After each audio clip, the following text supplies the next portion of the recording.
In this problem, we're given that there is an object partially submerged in water, and then we're asked to find the total force acting on one side of this object. Now we know that force is equal to pressure times area, and that is rho times g times d, so depth times area, and we can write this one as specific weight times depth times area. And for water, we know what specific weight is, that is 62.5 pound per feet cube. Now we know this. We then need to determine the depth and the area in order to calculate the total force for this object. Now let's say that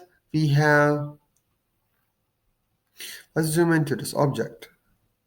This is our object, and some part of it is submerged in water.